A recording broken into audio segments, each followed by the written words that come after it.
नमस्कार, मैं हूं आपके साथ दिव्या सिंह और आप देख रहे हैं न्यूज़ 18 JKLH का डिजिटल प्लेटफॉर्म। रूस, यूक्रेन और इजराइल हमास के बाद अब दुनिया के दो और देश पाकिस्तान और अफगानिस्तान में युद्ध लगभग छिड़ चुका है। दोनों देशों की सीमा पर 11 और 12 अक्टूबर की रात सेनाओं के बीच झड़पें हुई हैं। इसमें 100 से ज़्यादा पाकिस्तानी और 200 से ज़्यादा अफगान लड़ाकों की मौत की बात भी कही जा रही है। तो आइए जान लेते हैं कि आखिर इन दोनों देशों को हथियार कौन सप्लाई करता है और ये हथियार जो सप्लाई किया जाता है ये कितना हाईटेक है, किसके पास ज़्यादा शक्तिशाली हथियार है, वो भी इसमें जान लेते हैं। दरअसल दक्षिण एशिया के दो देश अफगानिस्तान और पाकिस्तान लंबे समय से राजनीतिक अस्थिरता, आतंकवाद के कारण गरीबी के शिकार रहे हैं। एक दूसरे से सीमा साझा करने वाला इन दोनों देशों के हालात का फायदा उठाकर विदेशी ताकतें इन पर हावी रही हैं। भले ही पाकिस्तान साल 1947 से एक स्वाधीन देश है, पर कई बार तख्तापलट के कारण ये कोई खास तरक्की नहीं कर पाया है। वहीं अगर अफगानिस्तान की बात करें तो अफगानिस्तान से साल 2021 में अमेरिकी फौजों के जाने के बाद तालिबान ने सत्ता पर कब्जा किया है। इतने कम समय में तालिबान सरकार को ज़्यादा कुछ करने का मौका नहीं मिला है। जहां तक अफगानिस्तान की बात है तो तालिबान शासन वाले इस देश को ग्लोबल फायर पावर 2025 की मिलिट्री स्ट्रेंथ रैंकिंग में 145 देशों में 118वां स्थान मिला है।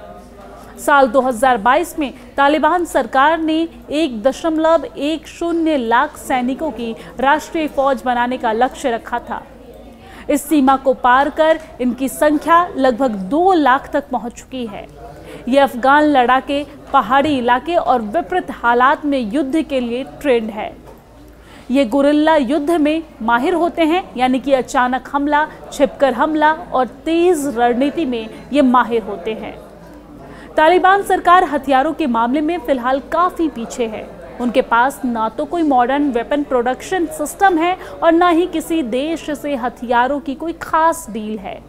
ऐसे में वो सोवियत के दौरे के पुराने या फिर रूस से मिले और अमेरिका सेना द्वारा अफगानिस्तान से जाते समय छोड़े गए हथियार ही हैं उनके पास। मीडिया रिपोर्ट में बताया गया है कि अफगान सेना के पास अमेरिकी और रूसी टैंक, कुछ पुराने बख्तरबंद वाहन हैं। इसके पास मेन बैलेट टैंक की संख्या 50 से ज़्यादा है, जो इन्हीं दो देशों से मिले हैं। बख्तरबंद वाहन 300 से ज़्यादा बताए जाते हैं। तोपखाना की संख्या 300 ही है।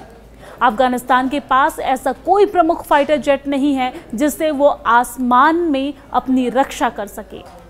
साल 2016 से 2018 के बीच अमेरिका से A-29 सुपर टुकैनो जैसे हल्के अटैक एयरक्राफ्ट मिले थे। इसकी संख्या लगभग 26 है।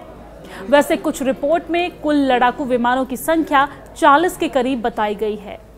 हेलीकॉप्टरों की संख्या की अगर बात करें तो हेलीकॉप्टर की संख्या 30 और ट्रांसपोर्ट विमानों की संख्या 15 है। कुछ अमेरिकी ड्रोन भी तालिबान के पास हैं। आधुनिक समय में जब दुश्मन सैकड़ों हजारों किलोमीटर दूर बैठकर मिसाइल से हमला करता है, ऐसे में किसी भी देश के पास एयर डिफेंस सिस्टम और मिसाइलों का होना बेहद ज़रूरी माना जाता है।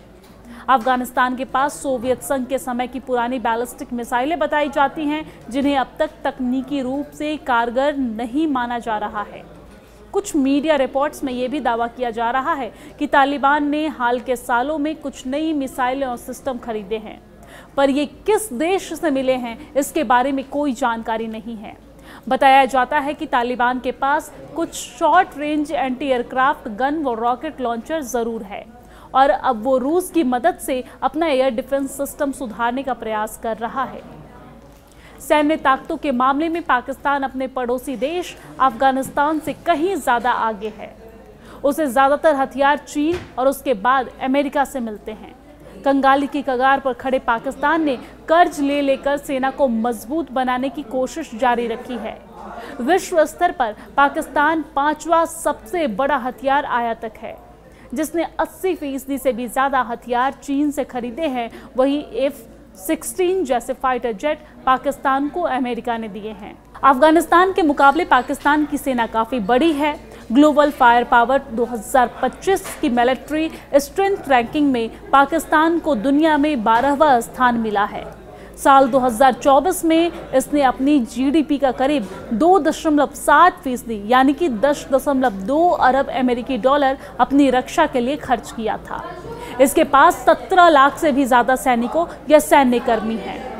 पाकिस्तानी एयरफोर्स के पास 1399 विमान हैं और इसकी थल सेना 1839 टैंकों से लैस है।